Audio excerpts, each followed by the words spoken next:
Hi friends, welcome. Raja Rani இன்னைக்கு எபிசோட்ல வந்த இன்ட்ரெஸ்டிங்கான சீன்ஸ் பத்தி பார்க்கலாம். அர்ச்சனா இப்போ தூக்கத்துல கனவு கண்டுட்டு இருக்கிறாங்க. அர்ச்சனா கலெக்டர் மாதிரியும் சந்தியா அவங்களுக்கு சல்யூட் பண்ற மாதிரியும் கனவு கண்டுட்டு இருக்கிறாங்க. அர்ச்சனா அவங்க செப்பலை கலட்டி போட்டுட்டு இந்த செப்பலை என்னோட காலில் போட்டு விடு அப்படின்னு சந்தியாட்ட சொல்ற மாதிரி கனவு கண்டுட்டு இருக்கிறாங்க. என்ன அர்ச்சனா தூக்கத்துல என்ன உளறிட்டு இருக்கிற அப்படின்னு செந்தில் அர்ச்சனாவை எழுப்புறாரு. அர்ச்சனா ஐஏஎஸ் கேட்கறதுக்கே நல்லா இருக்குது இல்லைங்க அப்படின்னு சொல்றாங்க அர்ச்சனா. செந்தில் அர்ச்சனாட்ட சொல்றாரு, ஆசைப்படலாம் ஆனா பேராசைப்படக்கூடாது அர்ச்சனா அப்படின்னு சொல்றாரு. ஐஏஎஸ் ஆகணும்னா அதுக்கு ஃபர்ஸ்ட் 8th ஸ்டாண்டர்ட் பாஸ் பண்ணணும், அதுக்கப்புறமா 2 பப்ளிக் எக்ஸாம் எழுதணும், அதுக்கப்புறமா காலேஜ் எக்ஸாம் எழுதி அது பாஸ் பண்ணணும் அப்படின்னு சொல்றாரு. சொல்றேன், எனக்கே மூச்சு வாங்குது, இதெல்லாம் நீ எப்படி பண்ணுவ, கொஞ்சமாவது யோசிச்சு பாரு அப்படின்னு சொல்றாரு. அர்ச்சனா சொல்றாங்க, உங்க தம்பி சரவணனை பாருங்க, அவங்க ஒய்ஃப் கனவுக்கு எவ்வளவு சப்போர்ட்டிவா இருக்கிறாரு, நீங்கள் தான் இருக்கிறீங்களே அப்படின்னு அர்ச்சனா கேக்குறாங்க.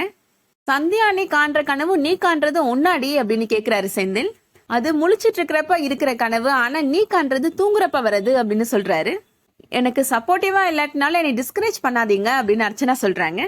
நம்ம கனவை கண்டினியூ பண்ணுவோம் அப்படின்னு சொல்லிட்டு அர்ச்சனா மறுபடியும் தூங்க ஆரம்பிக்கிறாங்க. தூக்கத்திலே திருப்பியும் புலம்புறாங்க. செந்தில் அர்ச்சனாட்ட சொல்றாரு, நைட்டு ஃபுல்லா ஏண்டி இப்படி தூங்க விடாம என்னை போட்டு படுத்து எடுக்கிற அப்படின்னு கோபப்படுறாரு.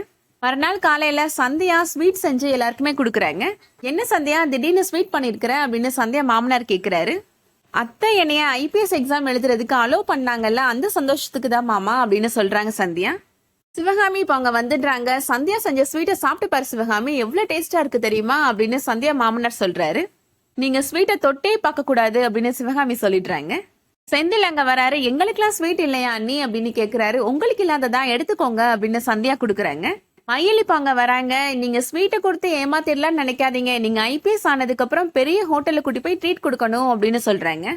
சந்தியா அதுக்கு என்ன, கண்டிப்பா கொடுத்துடுறேன் அப்படின்னு சொல்லிடுறாங்க. என்ன ஏதோ ட்ரீட்னு பேச்சு அடிபடுது அப்படின்னு அர்ச்சனா அங்க வராங்க. இப்போ வீட்டுக்கு திடீர்னு சிவகாமியோட மாமியார் வராங்க. பார்த்த உடனே எல்லாருமே அதிர்ச்சி ஆயிடுறாங்க. வாங்கத்தான் என்னத்த சொல்லாம கொள்ளாம வந்திருக்கிறீங்க அப்படின்னு சிவகாமி கேக்குறாங்க. என் புள்ள வீட்டுக்கு வர்றதுக்கு நான் சொல்லிட்டு தான் வரணுமா அப்படின்னு சிவகாமி மாமியார் கேக்குறாங்க. இல்ல நீங்க ஃபர்ஸ்டே சொல்லியிருந்தீங்கன்னா செந்தில வந்து உங்களை கூப்பிட சொல்லியிருந்திருப்பேன்ல அப்படின்னு சொல்றாங்க.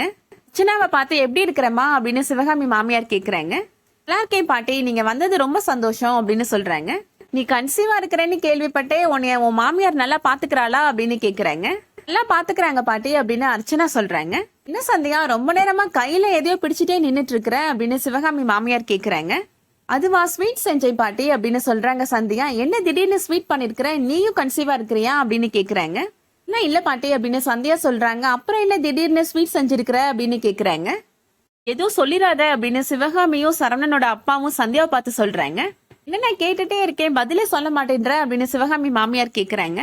அதை நான் சொல்றேன் பாட்டி அப்படின்னு அர்ச்சனா சொல்றாங்க. சந்தியா போலீஸ் வேலைக்கு போறதுக்கு எக்ஸாம் எழுதுறதுக்கு அத்தை ஓகேன்னு சொல்லிட்டாங்க, அதுக்காக தான் சந்தியா ஸ்வீட் பண்ணிருக்கிறா அப்படின்னு அர்ச்சனா உண்மையை போட்டு உடைச்சிடுறாங்க.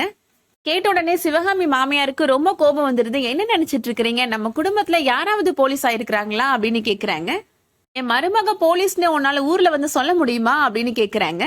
சந்தியா தான் அறிவில்லாம போலீஸ் ஆகணும்னு சொல்லிட்டு இருந்தானா அவளுக்கு நீ எதுக்கு சம்மதம் சொன்ன அப்படின்னு சிவகாமியை திட்டுறாங்க. சரவணன் பாவம் நல்லா படிச்சுட்டு இருந்த பையன், குடும்ப கஷ்டத்தை காரணம் காட்டி அவனை பேக்கரிக்கு வேலைக்கு அனுப்புனீங்க. இப்போ பணம் சம்பாதிக்கிறதுக்கு அவன் பொண்டாட்டிய வேலைக்கு அனுப்பலான்னு பாக்குறீங்களா, உங்களுக்கு குடும்ப கௌரவத்தை விட பணம் தான் முக்கியமா அப்படின்னு திட்டுறாங்க. சிவகாமி மாமியார் கடைசியா உறுதியா சொல்லிடுறாங்க, உங்க எல்லாருக்கும் இதுல சம்மதம் இருந்தாலும் சந்தியா போலீஸ் ஆகுறதுல எனக்கு துளி கூட விருப்பம் கிடையாது அப்படின்னு சொல்லிடுறாங்க. இது கேட்ட உடனே அர்ச்சனாவை தவிர எல்லாருமே ரொம்ப அதிர்ச்சி ஆயிடுறாங்க. அர்ச்சனாவுக்கு ரொம்ப சந்தோஷமாயிருது. அதோட இன்னைக்கான எபிசோட் முடியுது. இந்த வீடியோ உங்களுக்கு பிடிச்சிருந்துச்சுன்னா லைக் பண்ணிக்கோங்க. சீரியல் அப்டேட்ஸ்க்கு நம்ம சேனலை சப்ஸ்கிரைப் பண்ணிக்கோங்க. தேங்க்ஸ் ஃபார் வாட்சிங்.